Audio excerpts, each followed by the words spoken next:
Or do you want to keep that till the end? I'll keep it to the end, yeah. I've got to come back to it. That's fine. Keep it to the end. Let's go. All right. G'day everyone, and welcome to a bumper preview of Caulfield Cup Day.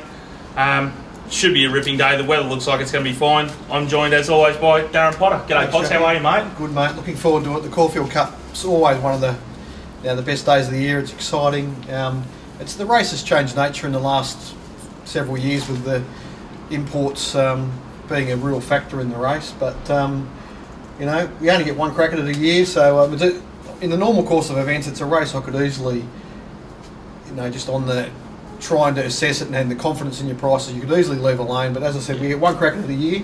It's a big pool. It's a good market, so we'll try and find the winner and see if we can get a profit out of it. We did last year. We found the winner of it last year. We did.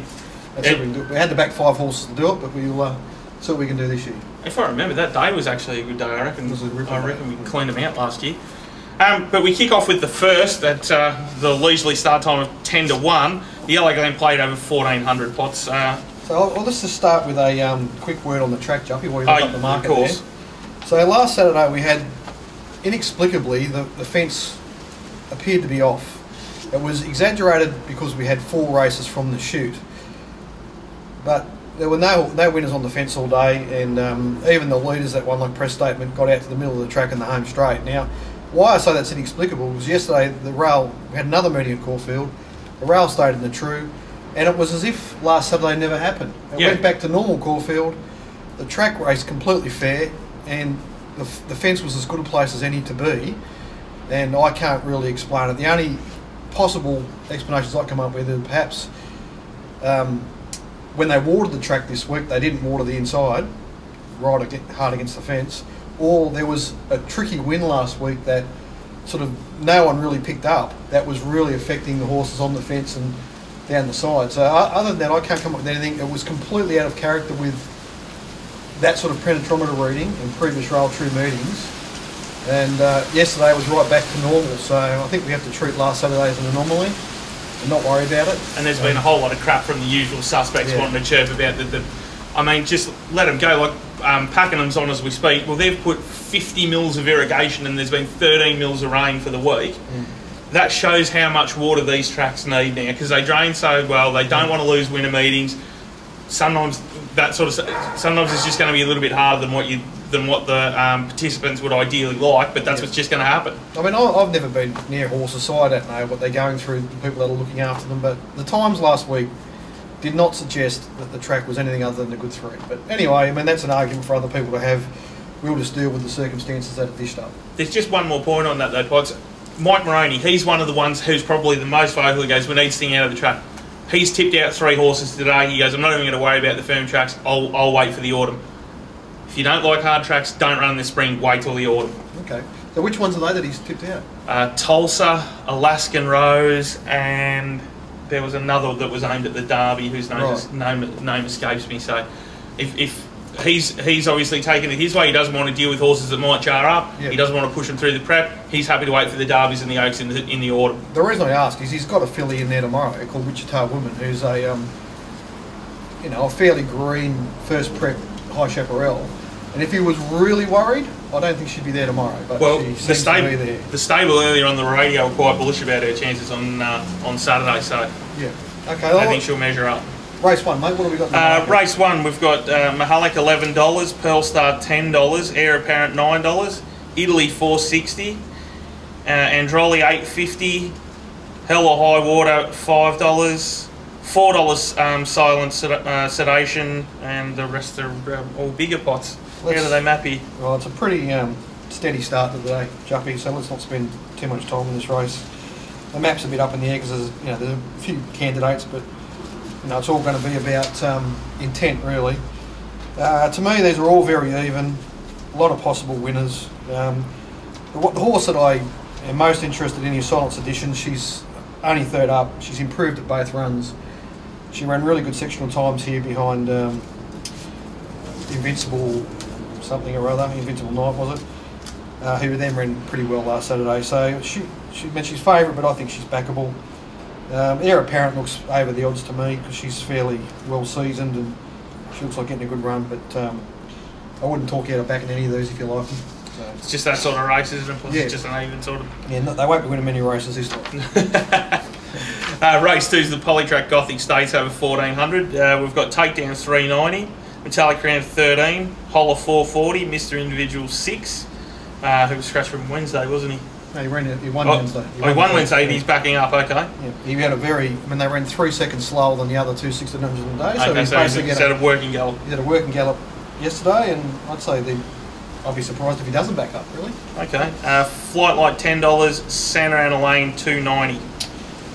This is a better race. Yes. Colts this time. Santa Ana Lane's got a big boom on him, but he's going to go back to last here. And he's going to have to run down a couple of handy colts coming down from Sydney.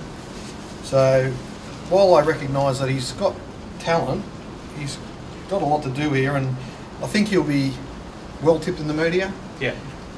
He'll be probably well back, so he might not ease much from where he is in the market, but I couldn't get him anywhere near as short as the market has, so I'm just going to have to oppose him at the price and accept what happens. Takedown will roll forward here. And he's coming off a run behind Exosphere, and he ran pretty well. He's much better suited up to 1400, and he'll give a good kick, so he's thereabouts. Well enough found in the market though. Horse I really like is Holler. Holler had a torturous run last start at Rose Hill against older horses, and a good older horse in Sure and Fast got onto his back and took the entire length of the straight to get past him.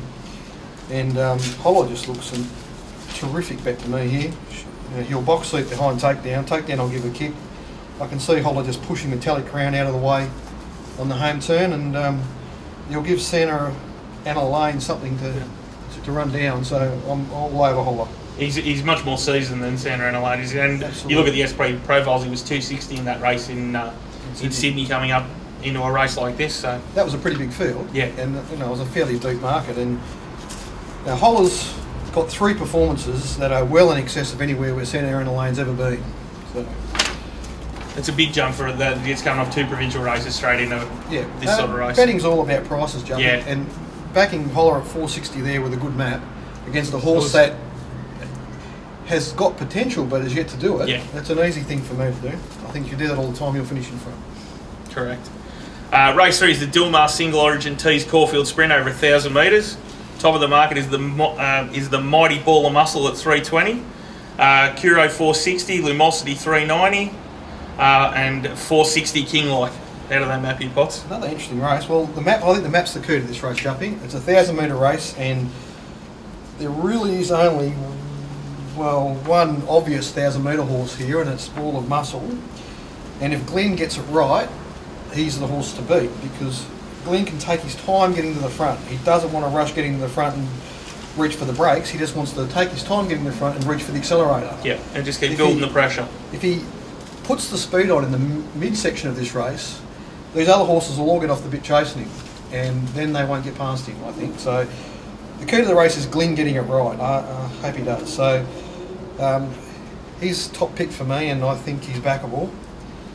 Curo's an obvious danger, coming off the run where he got into the speed battle early with Craftiness and felt the pinch late, but he's not suited by the trip step back to 1,000 metres. So, he's just sort of a chance in this race. He's not really likeable. Headwater was disastrous his first 2, but he improved sharply last run. You sort of get Ball of Muscles back here, and he can run a race. King Like gave him a cold 2 starts back, but Headwater seems to have regained some sort of form, so you sort of got to ignore how bad he was at Flemington. Did Headwater appreciate the more pressure in that race at Moonee Valley the other night? Yeah, well, yes, he did. It stopped him from over-racing. Yeah. So he saved a bit of energy, but there was money for him in that race. Yeah. It was a Group 1 race. So it sort of says that whatever was wrong has sorted itself out. So he's a decent value chance here. I'm just surprised they've picked this race for King Like. They could have gone around yesterday. I know that was a good race with Kena Ray and Mogador, so it wouldn't have been easy to win, but that was 1,200. That would have been ideal. He was first up 1,200 at Flemington, and he comes back to a 1,000 metre race at Caulfield. It says to me that they just want to get this run under his belt to tick him over for what they've really got in mind at 1200. So I'm prepared to risk him. Lamosti's a wild card in the race. She's a very dynamic mare, and she was dynamic fresh last prep. Yeah. But that was at Flemington at 1100. So I think she's probably going to give the speedsters too big a start. But you know, if it happened to be now another outside track, which I doubt, and she bloused them, you wouldn't be completely shocked. And the market certainly got her hard in the market. And this time last year, Potts, she was going around in the notes. Yes, that's right. But the buffering form appears to be the key form to that race, doesn't it? Yeah, well, and I think Ball, you can easily make the case that if you reverse the barriers at Moonee Valley, Ball of Muscle would have won that race. I just think, you know, buffering had the advantage of being able to con Glyn out of the lead early, and then Ball of Muscle never really got the room. He was never comfortable with inside. It's so different this race for him. And he is related to the world's best sprinter, so we'll see what happens. Race 4 is the New Zealand Bloodstock Ethereal Stakes over 2,000 metres. Ambience is the 225 favourite. Honesta is 330. Dawn of Hope 750. And Wichita Woman, which we mentioned a little while ago, is $15. Good race for the fillies. I think we're much more likely to see the winner of the Oaks come out of this group than out of the 1,000 Guineas from last week. Even though that 1,000 Guineas form's good, none of them really strike me as they're not the real staying mares, are they? Whereas fillies. And this year looks like being we'll probably get a pretty big field in the Oaks, and there'll be a bit of depth in it, and it'll probably be a test. So I think these are the fillies that could be the ones to beat when we get there. So it won't be a Lumosity running 6 to 12 in an Oaks in this year, because there will just be more horses that are conditioned to get that sort of trip. There does look like there's a bit of depth around in the staying fillies. Yeah. So often what happens if there's not, they get to the Oaks, they just canter for the first 1,200, and it becomes a race over the last 600 really. Whereas this year it doesn't seem like it's like that, especially when a lot of these fillies will be there coming from this race, which looks to me like being a fairly solid test. So they sort of only go even tempo, which is good for 3-year-old fillies, a little bit above. Ambience was just extraordinarily good at Randwick. So I can understand why she's been priced so short, but in a decent sized field, when there's a few others, bits and pieces here with things to offer, I think she'll get out to a better price. So she's the horse to beat for sure, but she's certainly well enough found. The weak link here to me is Honesta. I can't imagine her beating Ambience when you line up their 2 runs at Randwick on the same day. So I'm prepared to leave Honesta out. The 2 that I want to back to beat Ambience come through the same race at Ballarat. From the first time I saw a little loose back at Mornington in March. And that was a Saturday meeting, wasn't it? Was it Mornington Cup? Yeah, that would have been Mornington Cup day. She was very unlucky that day, and I thought, wow, you're an Oaks filly, and she was put away immediately. So with this the one autumn run, back for spring, perfect. She resumed in a 1,600 metre race at Ballarat, where they ran it along at a decent tempo. She started to improve sort of just after halfway, covered plenty of ground doing it when they were running along, and she just looks like a real natural stayer to me. So they put a gap in the rest. Wichita Woman just waited at the back for one run. Eventually got onto a Little Loose's back and come in late, but looked like once she got up alongside a Little Loose seemed to find another gear there. So I think they're both really talented fillies, but a Little Loose's second prep. She's only second up. I think she's a real stayer, so I'd be happy to have something on both of them, because a Little Loose is like $12 and Wichita Woman's at $15. I think they're the 2 that are over the odds in a really interesting race. And it's actually a little bit surprising based on the SPs that they're close together in the market, because at Ballarat, a Little Loose was $6.50 and Wichita Woman was $13, and now there's 2 points between them now, a roll of the board between them now in this race today. So it's I think they'll probably both start shorter than where they currently are, but a Little Loose I would think has to start single figures.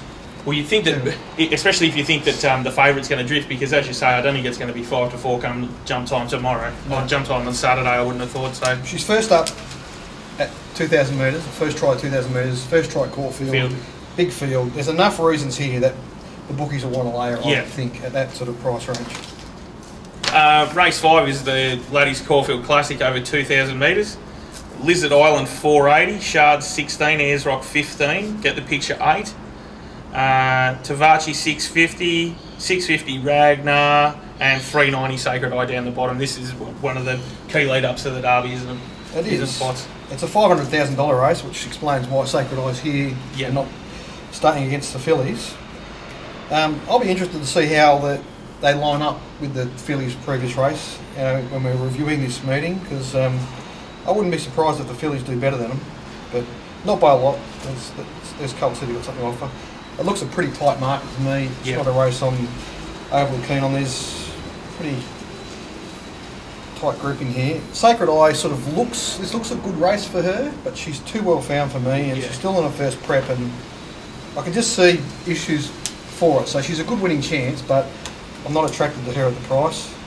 Lizard Island ran well last week. We backed him at 40s or 50s last week, and he got up there on the inside and ran second in the press statement, which sort of reads well for this. I'm not knocking him, but he was on the fence. He was on the fence.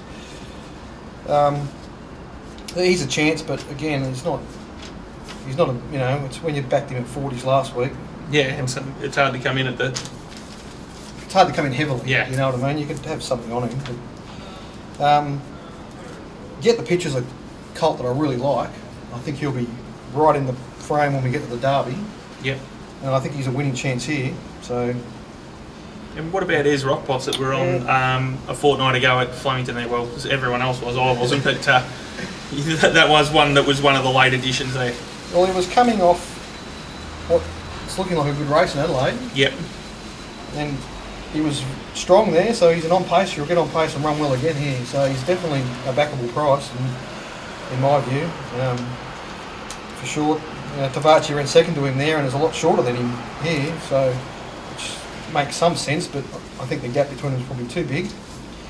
Ragnar comes through the same race as Get the Picture. Ragnar had absolutely no luck whatsoever, but I'm not convinced he's a better horse than Get the Picture. So I think this will be a really interesting race, and it's not one I'm going to get overly involved in. Race 6 is the David Jones Cup over 2,000. We've got Stratum Star 340, Debiani 7, Lebaz 12, Fenway 440, Sadler's Lake 440, Thunder Lady 15, and the Locks 13. Interesting race. It's an interesting race because it's 2,000 metres. If this race was over a mile, Stratum Star would just be an absolute moral. But something tells me at 2,000 he's a little bit vulnerable, even though I've got him a clear top pick. I just sort of... I'm still working on some of these races, got to do a bit more video work and stuff. This is one of the races I want to have a really close second look at. On raw numbers, Stratum Star comes out on top. He's coming off the two best form races of the spring so far. Yeah. Being the Rupert Clark and the Toorak. Fenway's coming up from a fast run 1600 to what will be a solid 2000. When she got up to 2000 last prep, she won well at Rose Hill, beating Winks. Looks alright, doesn't it? Does now, doesn't it? So you can't sort of knock her. I think Lebaz will run a good race here. He's had two good prep runs. Yeah. He's been ridden in a fashion to just get the most out of those from a fitness point of view. I'd say he'll go to the front here, and I think he'll be hard to get past, and I think he's over the odds in the early market. What price to say? 14, wasn't it? $14, yeah. 12. It was better than that around earlier, but that's still, I think that's a pretty good price. Sadler's Lake, Scott, he's still a horse that has yet to reach his peak, but I think he's got to make up a fair bit on these other horses. I think, again, I want to do a bit more work on this race, but at this stage I'm thinking Stratum Star, Fenway and Lebaz will sort it out. And what about the Locks? He's up in class a little bit now, isn't he? He's another one that hasn't found his mark yet, so I he'll run a good race. Yeah. He's hard to sort of get him up to the level that Stratum Star is going to be at. So it really depends on how strongly Stratum Star runs at the 2000. If you can convince yourself, which I need to have a really close look at a few things to decide that, but if you get to the point where you say, yep, he's going to get a strong 2000, he's really a 6-4 chance in this race. So. Probably immoral. Yeah. Race 7 is the William Hill Moonga Stakes over 1400. Famous Seamus 12, Charlie Boy 9, Vashka 650, Rocks 3750, Worthy Cause 850, Under the Louvre 250. I think the tab put up at 350 or something like that earlier on. That's been taken. So, what do you make of this, Spots? It's a great race. I think the pattern of the day has a big impact, because if they're running on out wide, Under the Louvre's a clear top pick and at his right sort of price. If the leaders are got an advantage or they're doing well, I think he could have an issue, because the two horses that are going to be up the front of the bus here, Vashka and Worthy Cause, are both flying. Yep. And both of them keep going. They don't come back to you, so you've got to run past them. So if they've got any kind of advantage, they're the two horses I want to back in at the price. Under the Louvre's right in the race. He's coming off those same, off the Rupert Clark where he ran a cracking race. So he'll be storming home, but I think he'll be given a start to two really solid horses that are, both peaking. So they're the three chances, I think. I can't see a fourth pick, really. No Charlie Boy? No, Charlie Boy, he was abysmal last start. Rock Sturdy's getting there. He'll sort of be, but, I think there's a fair gap from the first top three. Yeah, so I'm saying Under the Louvre's got the best figures here, but the map's a bit against him. The other two are, right in it and set to improve, and they've got the map in their advantage, and they've got a pretty good margin on the rest. Well, you just hope that by race time that they do ease him a little bit. Maybe that initial quote that the tab put up might be. I think it will be. I think it'll be split the difference. I can't see him 250 unless it's just absolute. Yeah. Like it was last Sunday. Yeah. So otherwise he won't run. That dominant the favourite. Caulfield race 8 is the Schweppes Tristarc Stakes over 1400. We've got Amicus 10, Catkins 3, Gregor's 10, Solicit 12, Hazard 14, Sabatini 550, and Jesse Bell 10. Well, it's the mares, so the key to find the winner of these mares races often is categorising the ones with just the really crappy mares form. Yep. The ones that have got really good solid mares form, and the ones that are coming back from open class that were good races. So Gregor's completely fits the bill in terms of one coming back from open class. She's right in this race, and she's a fantastic price in the early markets. I think she'll be in the finish here, and she's the one I want to back. Scarlet Billows sort of is an intriguing runner here. She ran a surprising race behind Chautauqua. Yeah. What price is she? I don't really. Scarlet Billows is $14. Yeah, I just have to have a good look at her. I'm still, like I said, I'll do a bit more work on these races, some of these later races. She was sort of on pace there, which was, I know it was down the straight, but that's a really unusual spot for her to be. She wasn't far from Chautauqua and those. She beat Churchill Dancer. Whatever his name, but beating him over down the straight's not easy. So, well, she was 100 to 1 shot and she got beaten 1.3, so she's massively overachieved her SP there, hasn't she, possibly? She sure has. So she's a really interesting runner. Sabatini's, she beat the males last time, but that was 1100. She steps up to 1400, so she's in the race, but whatever. And then the real key to the race, I've sort of just been saving this one to talk to you, Juppy, because you and Vince hold the key here. Catkins is here. She was abysmal last start. If she does that, she won't run a place. Correct. But you and Vince had a long talk about this, and, well, I don't want to put words in your mouth, but Vince is telling us that it's a flat run and she's going to bounce back. Yeah, well, that's what he's saying off the IVRs, and I think if you do forgive her a bit, she's class-wise right in this race, so she has to be some hope. Well, she's top pick on a normal form. The only problem is two of her last 4 runs have been poor. So the run in Brisbane. Yeah, the one of the Gold Coast Boundary Candy and that's Tiara and Yeah, like I was someone who took the $1.75 last start, so it is hard to. So first up, she was awesome. Yeah. And then second up, she was either terrible or flat. So if you choose flat, you want to be with her here. If you choose terrible and potentially out of form and over racing and might be ready for the breeding barn. Ready for the breeding barn, yeah. So that's that. I mean, I can't offer anyone any more insight than Vince has. So yeah, I'm inclined to want to have her in there, but the horse I want to back for a result in this race is really Gregor's. I think she's a tremendous price. Just a special mention to one of my favourite mares, Jessie Bell, who was completely slaughtered last start by Damien Lane, but it's a harder race, and I think she might have had enough. I would have thought they would have maybe saved her for one of the mares races over the Flemington Carnival. I don't know. I don't know what price she'll get to here, but I'm sure if she gets the 20s or something, then it might be worth having something on her box. If she got the 20s, I'd be having at least half a unit on her. Yeah. For sanity's purposes, but anyway. Yeah, it's a good race, though. There's other chances there. Solicit's not hopeless, you know. There's a few of those struggling for form. It's a typical mares race, isn't it? Like there's plenty of them with some hope. Speaking of a race where everything's got some hope, Potts, race 9 is the BMW Caulfield Cup.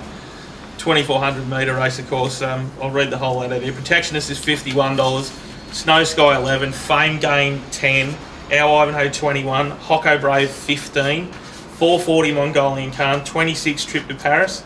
31 Who Shot the Barman. Grand Marshal 51. Royal Descent 21. Volkstock and Barrel 31. Hiraki 8. Lucia Valentina 34. Rising Romance 11. Magical 126. Gust of Wind 18. Set Square 850. Magda Pal 41. Quest for More 51. Complacent 13. Dibiani 41. Magic Hurricane 21. Well, it's just a pity it's not a 22 horse field, because if it was, I'd be all over that $21 just read out Magic Hurricane, but he's not going to be here, so it doesn't matter.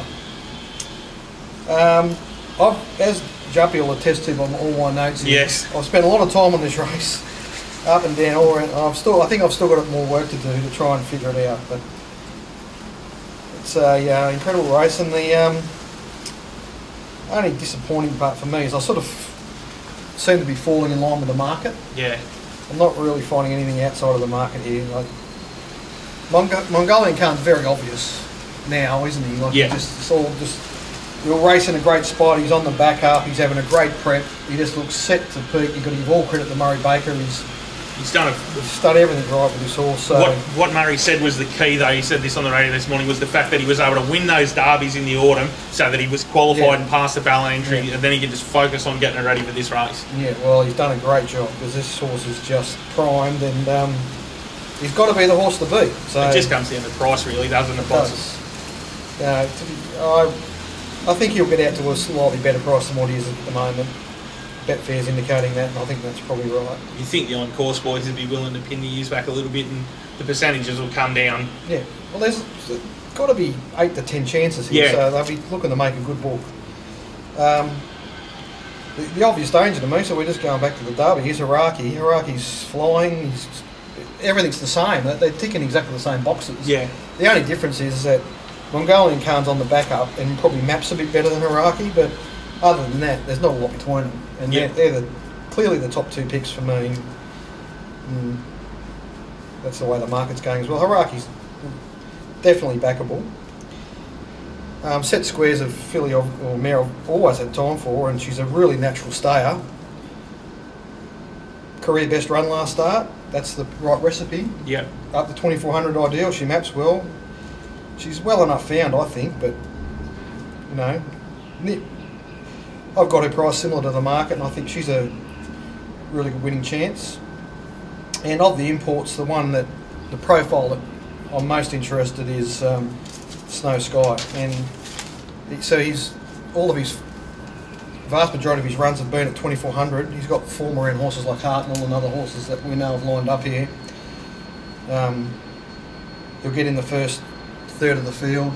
I think he's a really good winning chance with Ollie on. So how that Hardwick Stakes over the Royal Carnival's not a Group 1 yet, I don't know, because the last 2 or 3 years it's been such a super strong form race over there. And then that track when he got beaten in the King George and Queen Elizabeth, that was a little bit wet. It was a bit shifty, so that's sort of half forgivable, that run. But I think of the imports, and unless you were absolutely locked into the Japanese ones, I think you're right there. Plus, I think he's the key international one that's come over for it. Okay, well, you sound like you know more about those imports than me, mate, because all the work I've done on them's been in the last 2 days. I didn't know anything about them. So you've watched those races? And being up in the morning, half the time I'm listening to them when I'm driving around working. So, I've watched a couple of them and then also heard the commentary about them and what some of the guys that have been watching them have said. Okay. So I think of those internationals, he's probably the one with the key form. For a long time now, I've been back in the Japanese and every time they come over here, because they send the right horses. They're just they're perfect horses for these races. Yeah.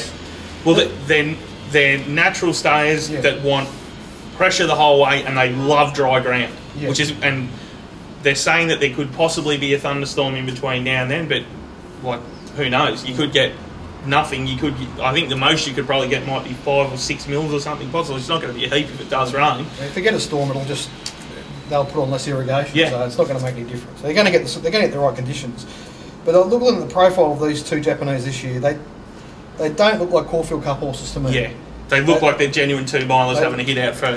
They do. So with some reluctance, I'm going to be prepared to let them go round against me here and have a look at them and decide after this race where they fit into the Melbourne Cup picture. But I just want to say to everyone out there, whoever you like, don't let me put you off, because there's not very many horses here. So Magicool and Grand Marshal are about the only horses I'm putting a pen through. I think all the other horses have got some hope, and I think it'll be a great race, and it'll be a good betting race. Speaking of Melbourne Cup spots, last year's winner Protectionist with the gun on, he's 50 to 1. Like he's one that especially if you're playing some of the exotics or something, like you're taking a big trifecta or a first four or something like him could sneak into a place. He showed really encouraging signs last time. Again, I've got to do more video work here. I want to go back and really study that race again and have a look at what happened to him late in that race, because we didn't get beat far, did he? No, he only got beaten 3.8. He was in contact for the first time in a long time. Yeah. I think they've brought out some of the people that were looking after him last year, and I've sort of got him pegged here to return to the same mark that he ran on this day last year when he ran in the... was it this day last year or the week before? He ran in the Herbert Power the week before, The week before. And he ran at a level which would be about 2 to 3 lengths off winning this race. Yep. So I'm sort of saying I'm expecting to finish within 2 or 3 lengths, which is not bad for a 50 to 1 shot. So, especially if he sneaks into fourth, and let's face it, there could easily be 2 25 to 1 shots that finish second and third or something. Yeah. All of a sudden, the first four pays 50,000, and you've got 5 or 10% of it. Then you're in for a fat day. So, and what I'm saying is that if I'm out by a couple of lengths and he's actually going to do better than that, he could be a winning chance at 50 to 1. So there's a lot of good winning. A horse like our Ivanhoe, if he didn't have feet issues, I'd have him right in there. But I'm just worried about the feet, so I can't. Royal Descent has got the form to win this race, but she's just drawn badly, and I'm not quite convinced about her at 2,400. Rising Romance maps really well, but she's coming off a poor run. Yeah. So again, like if you can forgive her that run, you get her right in there. But I think she's under the odds, given that she's coming off what I think was a poor run. Gust of Wind sort of didn't have much luck in the Turnbull. I can't find her, but... Well, what Sarge said on the radio this morning is that this is basically... He's gone through and broken it all down. He was tossing up whether to go to this race or Geelong on Wednesday. Yeah. He goes, no, this fits better for the 2 miles. Yeah. So what I think his half plan is give her the run, see what happens, and then if need be, she'll go around in the McKinnon on Derby Day and then into the Cup. Yeah. But he's said the whole way through this, since she won the Oaks, that the 2 miles is what he thinks her goal is. Yeah, that makes perfect sense to me. So I think she'll run a nice, honest race here. But I just can't remember a Caulfield Cup with this much depth. So it's like there's normally 4 or 5 of them that you put the pen through and just say these have got none. But this year, as you say, there's probably only 2 that you can put the pen through and just go, these are just no way. And then Who Shot the Barman's horse that's flying? I just think he's using this as a platform for the Melbourne Cup. So again, he's Lucia Valentina's one I'm not interested in, but You know, she ran second in this race last year, so why not? Well, anyway. If this race is anything to go by, Potts, we're in for one hell of a race in 2 weeks' time when we get to Flemington on the Tuesday. Like, it could be anything. Yeah, absolutely.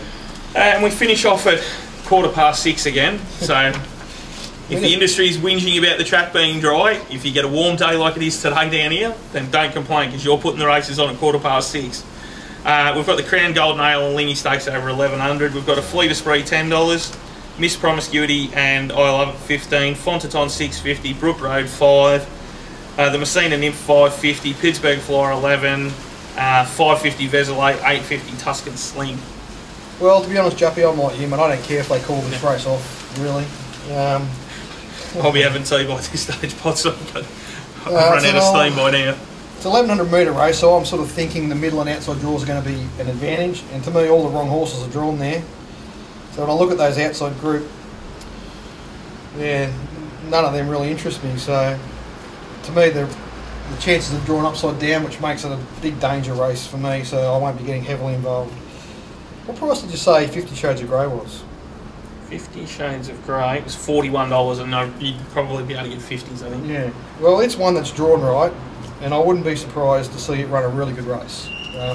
And he's got the gun on. She hasn't got the figures to really win it on face value, but it's just a really suitable race for her, so I would think she'll be able to produce a career best here, and at big odds like that, she's the sort of horse you could have a ticket on. For those interested in Brook Road's a pretty obvious top winning chance in this race, but she's likely to sort of be in a spot where Craig Wimmer's going to be looking to try and get to the outside. If he gets to the outside, she'll be in the finish. Messina Nymph will race on pace, and I would think Kieran McAvoy will be sensible enough to keep her away from, keep her, one out, one back, or even one further wide than that, and she's a good winning chance. Veselay's looking a bit beaten up, but she's not without a hope. And Fontaton ran well first up in a Group 1, and it's hard to get rid of her, but I don't really like her. So, not a race I'm in love with. For the sake of the record, let's have half a unit to win and a unit to place on 50 Shades of Grey, and that'll do us, I think, something like that. I don't know. Well, and we'll touch on last Saturday. Last Saturday wasn't spectacular, was it, Potts? But definitely rallied yesterday. Yeah, come back to say we lost 30 units last week, and we won 25 yesterday. So the big mistake we made last week was just the track shocked us. So yeah.